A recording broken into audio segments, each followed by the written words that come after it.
Hi friends, I'm Miss Courtney and today we're going to talk about identifying more feelings. And you've learned two ways to tell how someone is feeling. The first is by looking at their face, and the second is by paying attention to what's happening around the person. I wonder what's happening with Sally today. Sally, how are you doing today? Oh, yuck! My favorite shirt is all wet. Oh, what happened? I was eating my snack and the water spilled and it got my shirt all wet and everybody laughed at me. Oh, it's hard when your shirt gets wet and other people laugh at you. How do you guys think that Sally's feeling today? Maybe mad or angry? Yeah. Sally, how are you feeling today? I feel mad. It feels yucky to have my shirt all wet. Oh, yeah. A wet shirt is uncomfortable. Feeling mad is uncomfortable too. Everyone feels mad sometimes. But feeling mad can make your body feel hot and tight. Does your body feel like that, Sally? Yes, my face feels hot and tight. It's okay to feel mad or angry, even though it feels uncomfortable inside. Everyone feels angry sometimes, Sally. But you know what's great? Even though you feel mad, you did not hurt or say mean things to the people who laughed at you. Would you like me to dry your shirt? Yes, please. Okay, we're going to learn a new verse of our song about being mad or angry.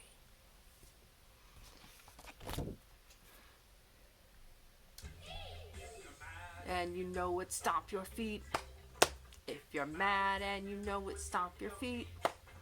If you're mad and you know it, then your face will surely show it. If you're mad and you know it, stomp your feet. If you're angry and you know it, say, I'm mad. If you're angry and you know it, say, I'm mad. If you're angry and you know it, then your face will surely show it. If you're angry and you know it, say, I'm mad. Thanks. Now we are going to get to see a picture of another friend. This is Lee. He and some friends were building block towers out of blocks. Two children run by. They weren't looking where they were going and they knocked down Lee's tower. Let's put on our attentoscope. Let's pay close attention to Lee's face. How do you think that Lee is feeling? Oh. Thumbs up if you think he might be feeling angry. Yeah, I think so too. So Lee is mad, and another word for mad is angry. How do Lee's body and face show that he feels angry? Oh, I noticed that he's gritting his teeth. He's clenching them together. His eyes are scrunched up and squinted a bit because he's angry. His hands are in fists by his side. Oh, look. He's holding his arms really stiff and his hands are in fists. Yeah. Think about what happened to Lee earlier. That might give us a clue about why he's angry.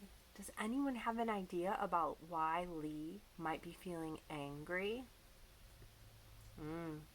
We see the blocks that are scattered around him. Oh, you think Lee might be feeling angry because his friends knocked his tower over? I think so too. They didn't watch where they were going and they knocked over his hard work. Anger can be an uncomfortable feeling. Your body might feel hot and tight. I want you guys to practice making an angry face. Yeah. Later today you can look in the mirror at your angry face. Everyone feels mad sometimes, but it's never okay to be mean or hurtful when you feel angry. There might be a calming place in your classroom that you can go when you feel angry. You might be able to ask your teacher if you can take a break. Maybe while you're at home, if you feel angry, you can go into your room to have some time to yourself. Maybe you can talk to an adult at home about what you can do when you feel angry. Now, I have a story for you, and the character in this story is mad a lot.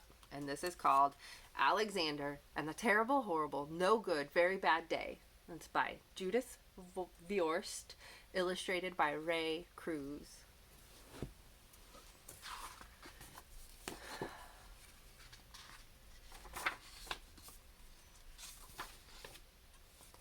I went to sleep with gum in my mouth, and now there's gum in my hair. And when I got out of bed this morning, I tripped on my skateboard by mistake, and I dropped my sweater in the sink while the water was still running. And I could tell it was going to be a terrible, horrible, no good, very bad day. At breakfast, Anthony, his brother, found a Corvette Stingray car kit in his breakfast cereal box, and Nick found a junior undercover agent code ring in his breakfast cereal box. But in my breakfast cereal box, all I found was breakfast cereal. I think I'll move to Australia. In the carpool, Mrs. Gibson let Becky have a seat by the window. Audrey and Elliot got seats by the window too. I said I was being scrunched. I said I was being smushed. I said if I didn't get a seat by the window, I'm going to be car sick. No one even answered. I could tell it was going to be a horrible, terrible, no good, very bad day. At school, Mrs. Dickens liked Paul's picture of the sailboat better than my picture of the invisible castle. At singing time, she said I sang too loud. At counting time, she said I left out 16. Who needs 16? I could tell it was going to be a terrible, horrible, no good, very bad day. I could tell because Paul said I wasn't his best friend anymore.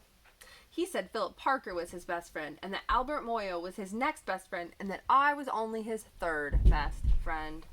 I hope you sit on a tax, I said to Paul.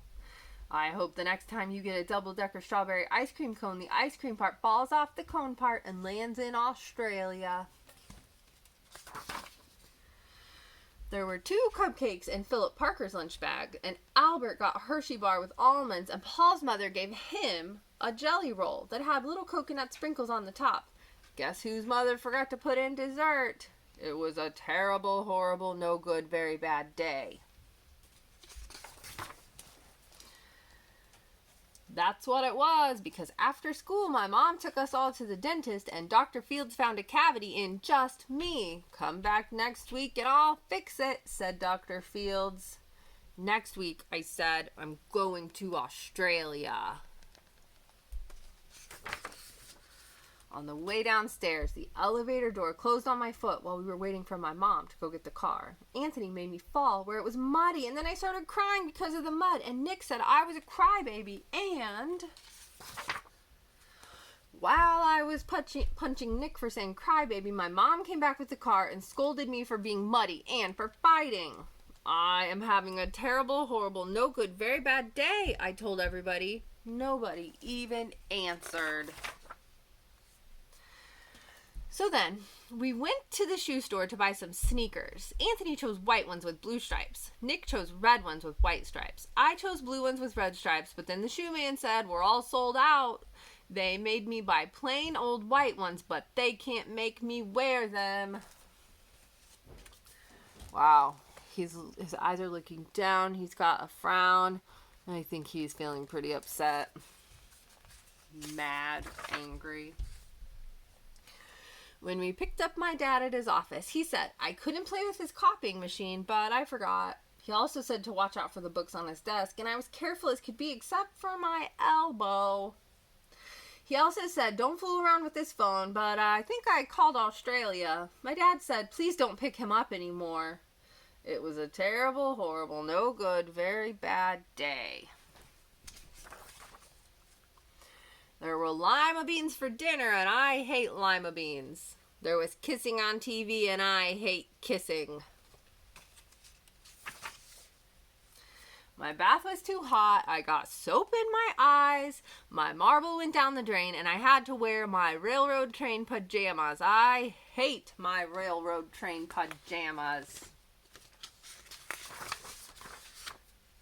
When I went to bed, Nick took back the pillow he said I could keep, and the Mickey Mouse nightlight burned out, and I bit my tongue. The cat wants to sleep with Anthony, not me. It's been a terrible, horrible, no good, very bad day. My mom said some days are like that. Even in Australia, everybody has bad days sometimes. It's okay. Everybody feels mad and angry sometimes. But we just have to find things that we can do to let the anger out. Thanks for being here. I'll see you next time. Bye.